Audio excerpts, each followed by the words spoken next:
New சிலபஸில் சுற்றெழுத்துனே ஸ்ட்ரைட்டாக கொடுத்துட்ருக்காங்க. ஸோ சுற்றெழுத்தை பற்றி பார்க்கலாம். சுற்றெழுத்துலேருந்து என்ன கொஸ்டின் வந்திருக்கணும் நம்ம இந்த வீடியோவில் பார்க்கலாம். சுற்றெழுத்து அருகிலோ தொலைவிலோ உள்ள ஒரு பொருளை சுட்டி குறிப்பதற்கு பயன்படும் எழுத்து சுற்றெழுத்து எனப்படும். சுற்றெழுத்துக்களை முதலாக கொண்டு பிறக்கும் சொற்கள் சுட்டு சொற்கள் எனப்படும். சுற்றெழுத்து 3 வகைப்படும்: ஆ, இ, உ.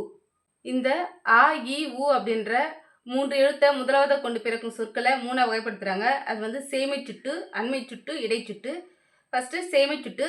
சேமைனா என்னது? தொலைவில்.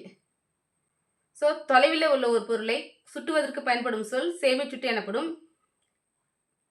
எடுத்துக்காட்டு: அவன், அவள், அது. இது எல்லாமே தொலைவில் இருக்கிறது நம்ம சொல்லுவோம், அங்கே, அவன், அதுன்னு. ஸோ தொலைவில் இருக்கிறது சொல்லுது சேமை சுட்டு. அடுத்து அண்மை சுட்டு. அண்மைன்னா என்னது? அருகில்.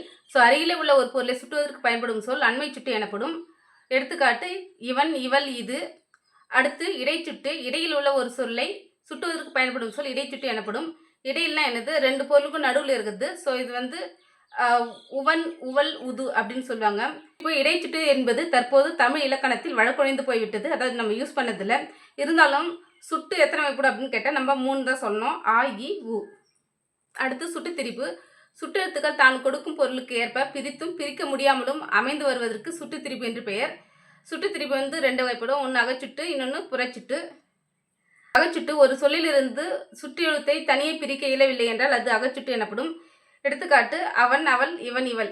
ஸோ இந்த அவன்றதுல A+1 அப்படின்னு பிரித்தோம்னா இந்த 1 அப்படின்றது தனியாக பொருள் கொடுக்காது.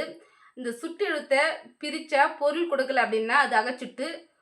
பொருள் கொடுத்தா, அதாவது சுட்டு தனியாக பிரிச்சுட்டாலும் அந்த மீதி இருக்கிற வார்த்தைங்க பொருள் கொடுத்தா அது புறச்சுட்டு. புறச்சுட்டு ஒரு சொல்லிலிருந்து சுட்டு எழுத்தை தனியாகவும் அடுத்து உள்ள சொல்லி தனியாகவும் பிரிக்க இயலுமாயின் அது புறச்சுட்டு எனப்படும். இப்போ அப்பையன், இப்பையன், அக்காடு. இதில் அந்த இருக்கிற சுட்டு எழுத்தான அப்பையன் அந்த ஆவை பிரிச்சுட்டாலும் பையன் அப்படின்றது ஒரு பொருள் கொடுக்குது, காடுன்றது ஒரு பொருள் கொடுக்குது. ஸோ இது புறச்சுட்டு.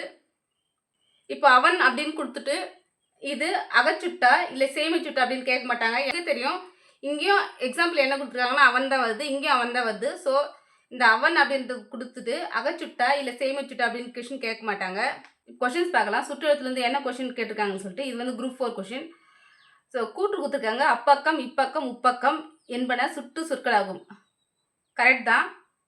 ஸோ காரணம் இடப்பொருள்களை சுட்டுவதற்காக ஆ, இ, உ வந்துள்ளது. அப்பக்கணம் அந்த பக்கம், இப்பக்கணம் எந்த பக்கம், உப்பக்கணம் நடுவில் இருக்கிற பக்கம். ஸோ இது சுட்டு தான். இது சுட்டு சொற்கள் தான். அதனால தான் ஆ, இ, உ வந்திருக்கு. கூற்றும் சரி, காரணமும் சரி. இங்கே கூற்று கொடுத்துருக்காங்க. ஒன்றை சுட்டி காட்ட வரும் எழுத்துக்கு சுட்டு எழுத்துக்கள் என்று பெயர். கரெக்ட் தான். ஏன்னா அந்த பையன், இந்த பையன் அப்படின்னு எங்கேயோ இருக்கிற தொலைவிலையோ பக்கத்துலேயே இருக்கிறது ஏதோ ஒன்று சுட்டி காட்டுறதுக்கு வர்றது சுட்டு எழுத்து தான்.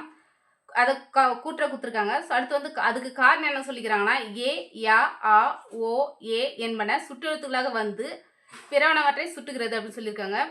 இது என்னன்னா இந்த ஏ, யா, ஆ, ஓ, ஏ அப்படின்ற இந்த 5 எழுத்துமே சுட்டெழுத்து கிடையாது, அது வினா எழுத்து. ஸோ கூற்று சரி, ஆனால் காரணம் தவறு. 2Aல வந்த கொஷின். கூற்று கொடுத்துருக்காங்க. ஏது, யாது என்னும் சொற்கள் சுட்டு சொற்களாகவும் கொடுத்துருக்காங்க. தப்பு.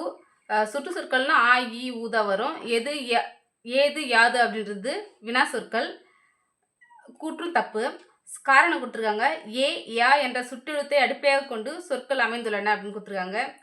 கரெக்ட் தான். ஏ, யா வச்சு தான் இந்த சொல் அமைஞ்சிருக்கு. ஆனால் அது சுட்டெழுத்து கிடையாது, வினா எழுத்து. ஸோ இங்கே கூற்றும் தவறு, காரணமும் தவறு. அடுத்து இன்னொரு கொஸ்டின் குரூப் 2லே கேட்டிருக்காங்க. ஸோ உறுதி கூற்று. கூற்று என்ன கொடுத்துருக்காங்கன்னா சுற்றெழுத்துக்களை இட சுற்றுகள் என்றும் குறிக்கலாம் அப்படின்னு கொடுத்துருக்காங்க. ஆமாம், சொல்லலாம். ஏன்னா ஒரு இடத்த குறிக்குது, அங்கே அது கூற்று சரி. காரணம் கொடுத்துருக்காங்க. அகம், புறம் என சுற்றெழுத்துக்கள் நிற்கும் இடத்தை பொறுத்து பெயர் குறிப்பிடப்படுகிறது. கரெக்ட் தான். அதான் அந்த பையன், இந்த பையனை அகம், புறம் அப்படின்னு அந்த இடத்த பொறுத்து, அங்கே, இங்கே அப்படின்னு சொல்லல. ஸோ அந்த இடத்த பொறுத்து அகம், புறம் அப்படின்ற சுற்றெழுத்துக்கள் குறிக்கப்படுது. ஸோ கூற்றும் சரி, காரணமும் சரி, இரண்டும் சரி தான் இதுக்கு ஆன்சர். அதே போல் கீழே இன்னொரு கொஸ்டின் கொடுத்துருக்காங்க. தொல்காப்பியர் குறிப்பிடும் உவன், உவல், உவர், உது, உவை என்பன என்னன்னு சொல்லிட்டு. ஸோ இது எல்லாமே இடைநிலை சுட்டுகள். இடைச்சுட்டுன்னு சொன்னால அதே தான். இது வரைக்கும் நோட்ஸில் கொஷின்ஸ் பார்த்தோம். உங்களுக்கு புக்கில் இருக்கிற அந்த சுற்றெழுத்து பற்றி வேணுன்னா மறக்காமல் கீழே கமெண்ட் பண்ணுங்கள். அடுத்த வீடியோவில் வினா எழுத்து பற்றியும் இணை எழுத்து பற்றியும் பார்க்கலாம். இந்த வீடியோ உங்களுக்கு பிடிச்சிருந்தா லைக் பண்ணி ஷேர் பண்ணுங்கள். மறக்காமல் சேனலை சப்ஸ்கிரைப் பண்ணுங்கள். தேங்க்ஸ் ஃபார் வாட்சிங்.